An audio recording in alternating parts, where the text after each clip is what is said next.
look at this one.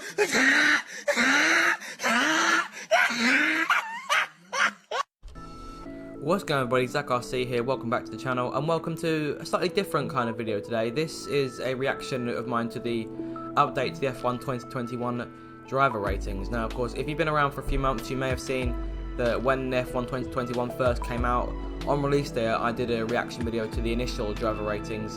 They've been updated a few times since, and I'm going to be reacting to these from here on out. So we're going to read through the article and just see what's been going down in the way of changing the ratings. It may have only been 3 races since our last driver rating update, but those races have been full of racing action, so we'll see what's changed. So the last few races have been fast-paced, featuring flurries of wet weather and fraught with a little controversy. It may have only been 3 races since our last... I said that already. As the season's been going on, we've been working hard to get the results in-game and updating the driver ratings according to their experience, pace, awareness, racecraft, and thus overall rating. So if you guys are new around here and don't really know how it works, they go off 4 statistics which they bring in via the real world Formula 1 races, and they find I believe they find an average of those. There's a link down here which I'll put in the description if you want to read about how it works, if you want to read the article yourself as well, so those will be there. So obviously if you're new to the driver ratings, they weigh more towards recent race results and driver performance. In F1 2021, my team, you become driver owner of your own F1 team. Alongside deciding on your power unit, colours and name, one of the most important decisions you'll make is that of your teammate. So enter the driver ratings, study them and decide who will deliver the best bang for your buck, and together you can go for glory. So here are the biggest changes in the latest update up to and including the Italian Grand Prix. So the stuff that went down in the Russian Grand Prix has not been brought into it, so that'll be in the next update. So we're going to look at things and see what's changed since then. So first up, Valtteri Bottas. Being one of the drivers whose ratings dropped last time round, 2 consecutive podium places, including one having started at the back of the grid, which is of course in Italy, have boosted Bottas' statistics. His racecraft and pace have both gone up by 1, so racecraft now at 91 and awareness now at 92, meaning his overall rating has also bumped up 1. He's now rated 91, which I feel is pretty accurate. I think they've done a good job there. Forza Ferrari, both Charles Leclerc and Carlos Sainz delivered some great results for Ferrari, with the former scoring 2 top 5 finishes in a row. This fantastic form has meant Leclerc's racecraft and awareness both rise by 1. Sainz's awareness, racecraft and pace all go up 1 too, leading to an overall increase from 87 to 88, so he's now on the same rating as Charles Leclerc, which I feel once again is quite accurate. I think they've done quite a good job there, to be entirely honest. Not very much more to say on that. Of course, you look at the contract costs, they're now entirely equal. They just have different stats, and I feel like what they've done with it, they've definitely found the average that makes sense, and Sainz getting an upgrade definitely deserved it. Alright, so moving on now, momentum for Mick Schumacher. Despite contesting towards the back of the grid, rookie Mick Schumacher has impressed in his first season in Formula 1, consistently out-qualifying and finishing ahead of his teammate Nikita Mazepin. Schumacher's experience and awareness increased by 1 each, with his racecraft and pace going up 2.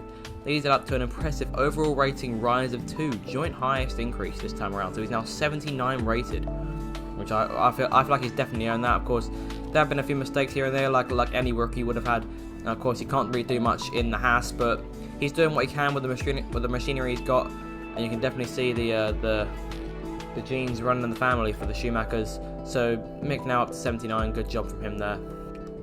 And here we go, our newest race winner in Formula 1. Arkon's overall drops. It's been a mixed few races for Alpine Esteban Ocon, out-qualifying his teammate at the Belgian Grand Prix, and 8th position at the Dutch Grand Prix have meant the Frenchman's racecraft increases by 1 and his pace by 3. However, an incident involving Sebastian Vettel at the Italian Grand Prix has proved costly, as his awareness now drops 14, ultimately causing his overall rating to fall by 2. That's a massive drop there, 14 awareness points. So he's gone from, by the looks of things, he's gone from 99 to 85. I hope I can count that right. But yeah, so he's now down to being 84 rated, which I feel is... I feel that's where he should have been to begin with. Of course, the race win definitely boosted him a bit. You would have thought he would have really put him on form, and it did briefly. Of course, we had the summer break in between, so he couldn't really experience himself on top from having won that race, despite the fact that it was a very lucky scenario for him. But still, Arkon, this is where I feel like he really should have been at the start of the game, as opposed to being where he was earlier on this year. So moving on now, Checo's challenges. Keeping up with Max Verstappen isn't easy, even for experienced drivers such as Sergio Perez. Despite a great performance at the Dutch Grand Prix, coming from the pit lanes, finished in an impressive 8th place.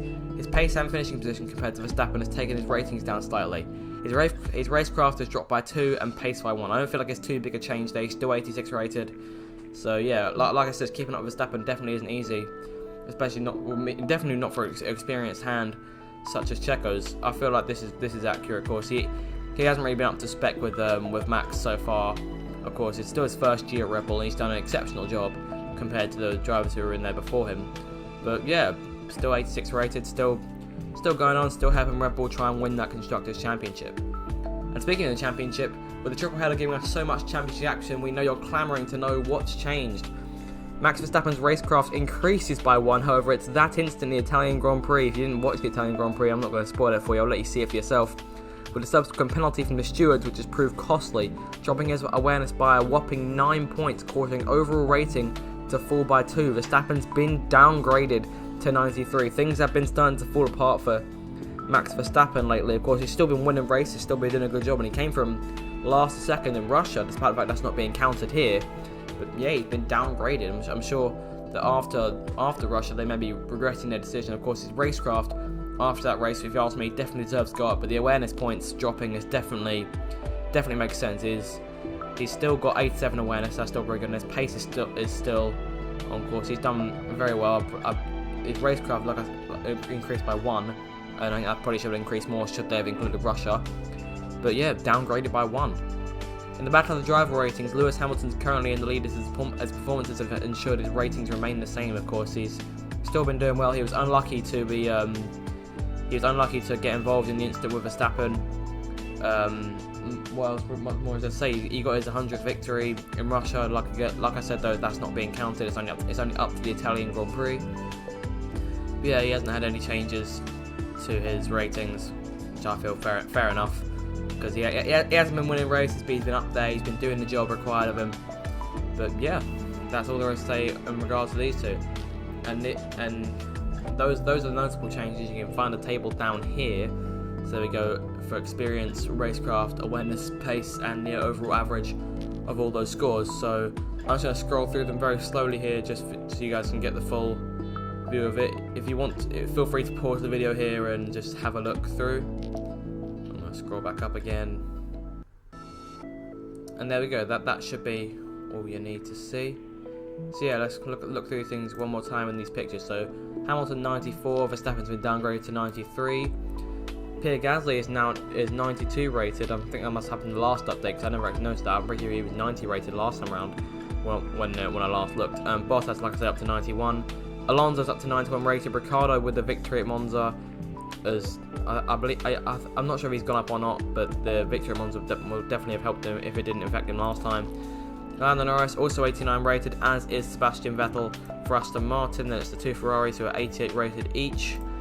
Then it's Kimi Raikkonen who got downgraded. He's now down to an 86.